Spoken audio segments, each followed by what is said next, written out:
Thank you so much, Wes, for taking the time to talk to us about everything that you've been doing and for being a part of the Active Changemakers project. I'm sure this must be quite exciting for you to do it as a part of both the youth board and now as a guest who's basically telling us about Yeah, their experiences. So thank you so much for doing this with us. it's not a problem. Thanks for sorting out to interview me. It should be No fun. worries. So getting straight into it, so can you tell me a bit more about yourself and what your role has basically been in community sports so far? So I started playing wheelchair basketball about 10 years ago. Um, and then COVID happened and the club completely folded essentially because there was no way to keep it going. So since about 2021, 2022, I've picked up the club, started as team manager and primarily head coach of Swindon Shock wheelchair basketball. Wow. So from 10 years on to head coach now, that's such a It's journey. been quite the journey, yeah, for sure. Had a lot of support along the way to get me here, but I love getting down to the club every day and seeing the change that we can make every week. That's exactly what you want to be able to see that impact every week. So how long have you been in your current role now? So I've been head coach since 2022, I think. So yeah, that's 4 years, which doesn't seem like it's been that long, but also feels like a lifetime at the same time. Yeah. And could I just ask you a bit more about your journey of how it all started 10 years ago and now what sort of led you to be in the coach Yeah, role? What led you to decide that this is the role that you see yourself in? it was kind of a natural progression, I guess, in the club. I very much went down at a point where I was quite low in my life and I wanted to find an outlet, and Shock provided that for me. The coach at the time, Jamie, Lewis, and Ben, they all oversaw the club, and I went down in a very bad place, and they just supported me from the start. Yeah. I was very keen to just push myself further and further, so they gave me every chance they could to try and support me in doing more. That led to when Lewis was head coach, him just turning around and saying to me, "Oh, do you mind going to lead this bit of the session for me?" And then every week that got more and more until the point where I was running all of I was running the development side of the sessions myself. Then COVID happened, the club folded, and there was no one really who could pick it back up. Yeah. So during COVID, I used that time to get myself qualified as a coach because there's a real need in Swindon for more accessible sport. They are one of only two clubs I know of in Swindon. So it was very much a case of we need something like this here. Yeah. Without having it myself, I wouldn't be in the stage I am in my life, starting work, starting my career. So I wanted to give that chance to others. So went and got qualified during COVID, and as soon as I could, restarted the club with the help of Ben, who used to work there when I was just a Yeah. member.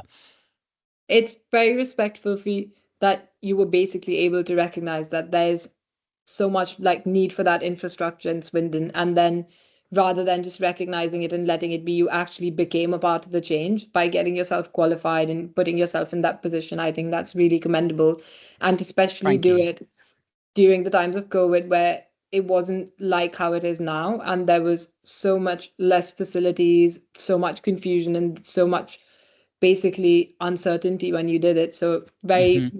well done for you for that. That sounds so so good, and I'm just amazed how you've managed to like bring that club up, especially during the period of the pandemic. Thank you very much. I appreciate it. It's been a team effort between me and Ben to find a way. Like my role primarily is on the ground, running the sessions, Yeah, organising what the team do day to day, and then Ben works behind the scenes, finding support and funding and sponsors and whatnot. So yeah, without that team effort, come, nothing would have come to pass. definitely. And what would you say overall? Would you said that it was definitely an outlet for you when you were going through a tough time? Would you say that was your main motivation for getting into community sport, or were there other factors as well? I think for me, it was just a case of I was a very I'd become disabled when I was about 12, and I just kind of thought I couldn't do anymore, and I got to a really low place in my life, and I needed to find a way out of that. Yeah, So I was willing to try anything, and it happened that I came across the wheelchair basketball club. Um, and for me, it started out as just a chance for me to get out of the house more than anything, but it led to so much more. I gained friendships, I gained confidence, I gained a sense of community, which I'd never Yeah. had before, a support network of people who, no matter what stage I was at, they were there for me and willing to listen and help or just be there if I needed someone. Yeah. And I had a lot of anger, I guess, in becoming disabled when I did, because I was really active beforehand. And it was a really good outlet for that, to turn that dark side of my life into something really positive. So I think that was the Definitely. power of community sport for me. Yeah. And then you said you noticed a lot of things in terms of the support network you gained and the personality changes. So what would you say now, if looking back, the impact that community sport has had on your life, which you can see in your day-to-day life? It's transformed every part of it. My first job I ever had came to me because my coach Lewis saw it online and was like, "This would be really good for you." So I applied, not thinking much of it, but I got the job and I worked there for over 3 years. And that's led to me working in all kinds of sectors since. I never had the confidence thinking I could do a job like that Yeah. until others noticed that in me and pushed me in that direction. It's community sports, not just about getting active, it's about having people around you to notice something to you, to build your confidence, to build those life skills, to teach me how to work in a team, to teach me how to be confident in giving instruction myself on things to do. There's so many aspects that community sport builds to. Definitely. And the fact that you can see noticeable change even now and when you started, it just shows the Mm-hmm. power of community sport and how it's such a healthier outlet for when you're going through a tough time or whenever, you just need that in your life. And it's just so inclusive. And that's the message that we're trying to spread as well, that, Mm-hmm. get involved. There's always place for everyone. There's a place for everyone in everything. Like my role in the club's coach, but there's so many other things that I need support with to make those sessions happen. Not everyone who comes to the club and volunteers is someone who coaches. They come Yeah. and help set up equipment, maintain wheelchairs, um, have chats with people who need a bit of support on a night. Like there's a role for everyone within a club, Yeah. and I think that's a really powerful part of it as well. Definitely. And I really hope initiatives such as the Active Changemakers project right now is such a good idea to kind of make those roles visible that you are Mm-hmm. needed, like, come in and help out. Because often for an outsider, they might not know, what the inside workings of the club are like. But hopefully through projects such as these, we can sort of change that and get even more people involved, whether it's as players, logistics, anything. Yeah, exactly that. So have you what are some moments you've had in community sport as a player, coach, any in any capacity that just make you feel really proud that you'd be happy to share? I think there's two really big ones that stick in my mind. Hmm. Firstly, as a junior player, my club kind of tried to provide opportunities for me to play with other teams to do things they couldn't provide, and I ended up being selected for national champs. Wow. Um, it was a very small squad. It was the first time Southwest had competed in 10 years as a Wow. region because there just wasn't much of the support in place. And we went to that competition and we won it. I played every minute of every game and scored some baskets and built friendships that have lasted a long time. Yeah. So to become a small group of people that didn't have much support to be pulled together to go and win nationals was incredible. The Southwest never existed since then as a region in competing. It was just a 1 year there, we won it and then we left again, but it was absolutely brilliant. You put it on the map. Yeah, and then it disappeared, but I think that's Southwest such a tough region where it's quite Yeah. disconnected, so it's really hard to bring people together for stuff like that. The fact that you were even able to do it, even if it disappeared now, just shows the power that you hold, like within Mm-hmm. community sport.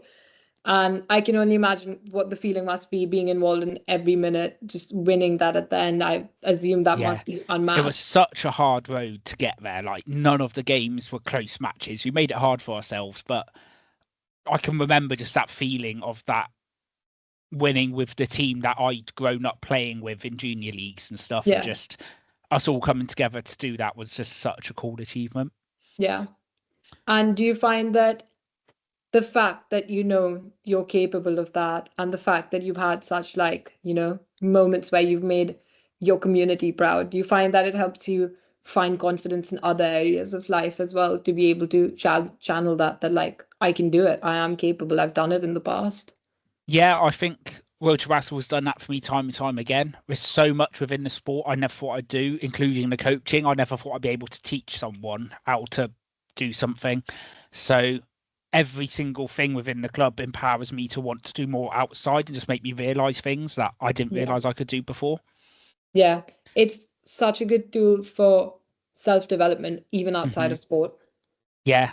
And I Yeah. think on the flip side now, the second thing that came to mind is me coaching now. Because I've been through all those tough times myself, I understand what the young people with my club want.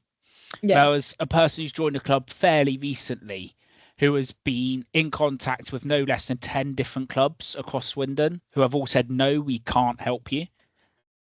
And basically, she has visual impairment, she has allergies, she has a lot of health needs. So everyone was just kind of almost too scared to go there, Yeah. thinking, oh, she won't be able to do it then. Yeah. But there's a place for everyone in sport, and we've been able to adapt the sessions, get equipment in, and sort it out. So she's now playing every week, and is really passionate about trying to progress to the next level and compete with us as well. And that whole journey just came from being willing to sit down, have a conversation, and think rather than thinking, "Oh, that's going to be too hard to do." It's okay. How can we make it happen? It's that mindset that Yeah. I think I'm quite good at having, and it's really powerful to have that anything can be adapted, anything can be made to suit anyone. You just have to be willing to do it. Definitely. I can only imagine how much it drives you, because even listening to, your experience and hearing the impact you were able to have, it just shows what we're all capable of if we, Hmm. really possess the determination and want to make a difference. Yeah, And I think it's really important to remember that nothing I've done for this person is going miles above and beyond or anything to do anything. It's just a small willingness to spend 10 minutes online definitely. to find the adapted stuff that could suit her. It's Yeah. not about time, it's not about having loads of knowledge. I don't know everything. Yeah. I'm just willing to spend that time to learn so I can Yeah. help more. And that's what I think coaches need to remember. It doesn't take all your time. You don't need to know everything. You just have to be willing to learn and listen. Definitely. Definitely. That's a good lesson to have in mind, I think, in all areas for anyone who's, wanting to develop in or outside of sport. So it's really good Yeah. to hear about what your experience has been in community sports. So apart from those examples, would you say there have been some other highlights of your career in community sport as a coach, or even in any role actually?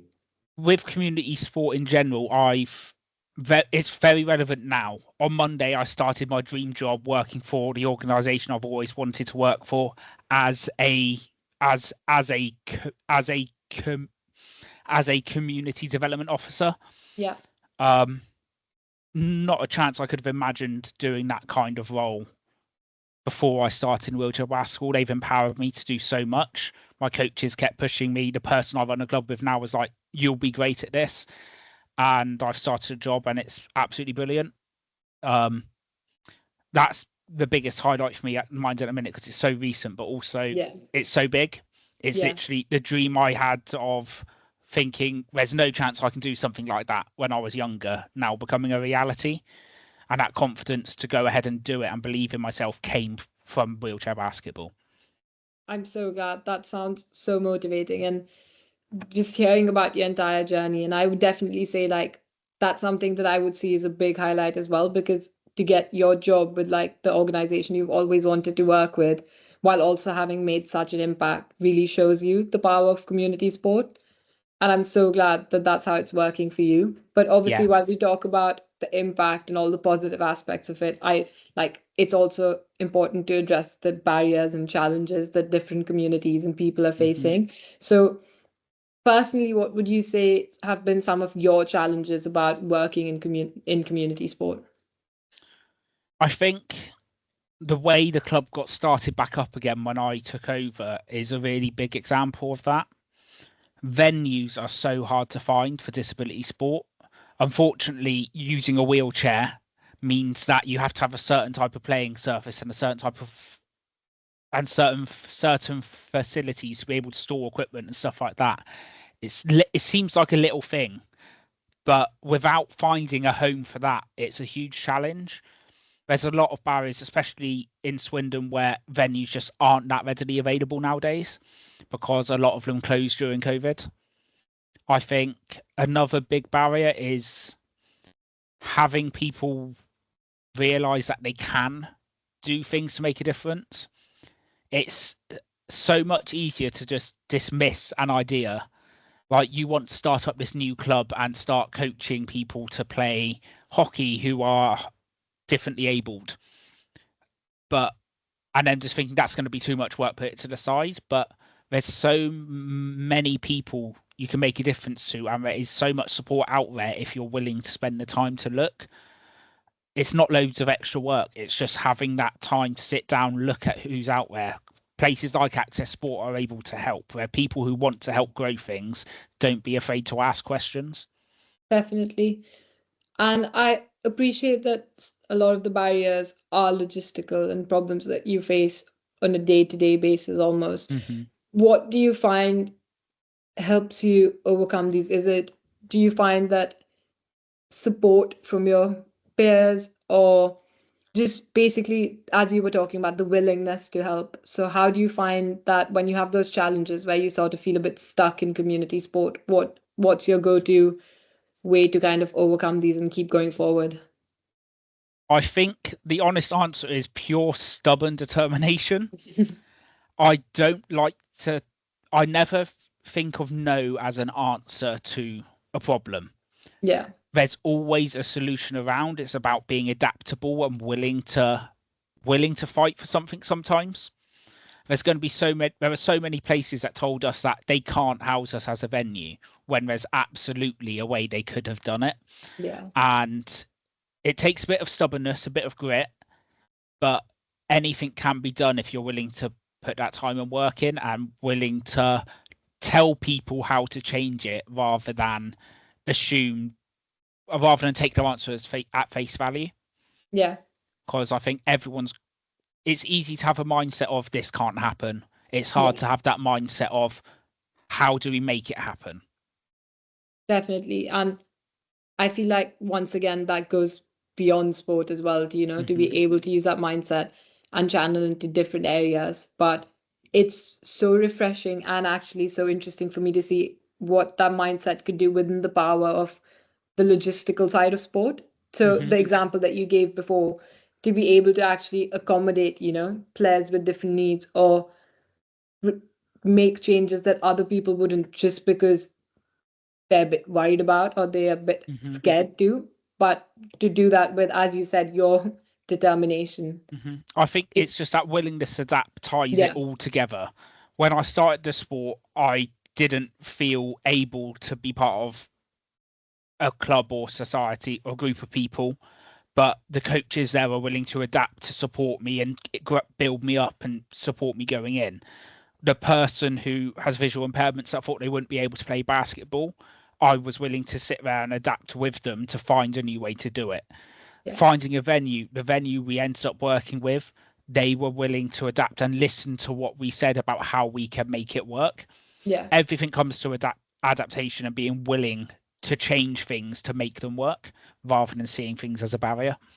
Definitely. And as you just brought up your experiences with players, coaches, and everyone around you, so could you talk more about feeling accepted within community sport and how your experience has sort of been with that? It's been quite varied, to be honest. I think it's part of what made it take so long for me to get involved in community sport when I became disabled. Schools would literally turn around to tell me that, oh, you can't do this section of PE, even though I was in a PI unit within my school. They had nothing for PE except go on the Wii. Like, things like that. It's just an attitude that people have to trying to provide community sport that put me off. Yeah. It was you can't do this, rather than how can we make it happen. Yeah. I keep coming back to it, but it's so true. It's that attitude that matters. And as soon as you change that mindset, there's a way to do it, and it provides confidence to the people you're working with as well. Like working with any player or in any situation, coaching, it's always about just how can we change things, and it's important that you're open-minded to what things happen, because as soon as you don't, it doesn't just mean you're not going to run that thing anymore. It means that young person has been told this is not an option for you, which demoralizes them. Not just within the sport itself, it just builds on issues that they're probably already having in other areas where they think they can't do things. Building that confidence for the young person is such an important thing. Definitely. And you've seen it firsthand from both the sides. You've seen it as a aspiring player, and now you see it as a coach, where you're actually able to, use that willingness to do things. So thank you so much for talking about your experience. Just towards the end, so we can also get the word out. What advice do you have that someone would have known before starting a career in community sport? There's probably two sides to it.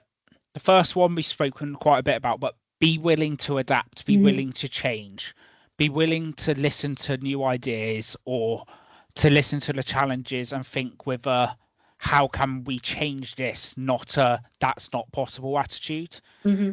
As soon as you have that open-mindedness, doors will open, people will come through, and you'll be able to make a huge difference on people's lives. Yeah, definitely. And the second thing is, if you're unsure about how to get involved in coaching, it's go down to a club that you want to get involved in and say, I want to learn how to coach. I can tell you that almost no club is in a position where they'd be like, oh, we don't want more coaches, or we don't want more support. If you're willing to put yourself out there and say that you want to get involved, people will be willing to help you get involved. Take that first step, ask that question, and I think you'll be surprised to hear the positivity in the answers. Definitely. And going forward, as someone within community sport, what are some of the changes that you'd like to see within the sphere in the coming next few years? In wheelchair basketball itself, just more access to opportunities across all areas. There's clear areas where support isn't there at the minute, so trying to build those links will be huge. And then as community sport as a whole, it's seeing everywhere change to. It's about, for me, seeing that community sport isn't an afterthought. It's a priority. Getting more people involved, because it shapes every aspect of a person's life, and without those opportunities being made available, they're just people get stuck. So it'd be great to see that change happen. There's so many existing clubs that already have incredible coaches, incredible facilities, incredible opportunities within them, but open them up and make them more inclusive. I feel like it all comes back to that willingness to adapt and change again with the determination. So I really hope that from our conversation today, that's something people are able to, take away, that it is possible. There's always a way. There's always a way. And that's all the questions I have for you for today. But thank you so much for talking about your experiences and for all the insightful advice into it. It's been a pleasure. Thank you very much. Thank you.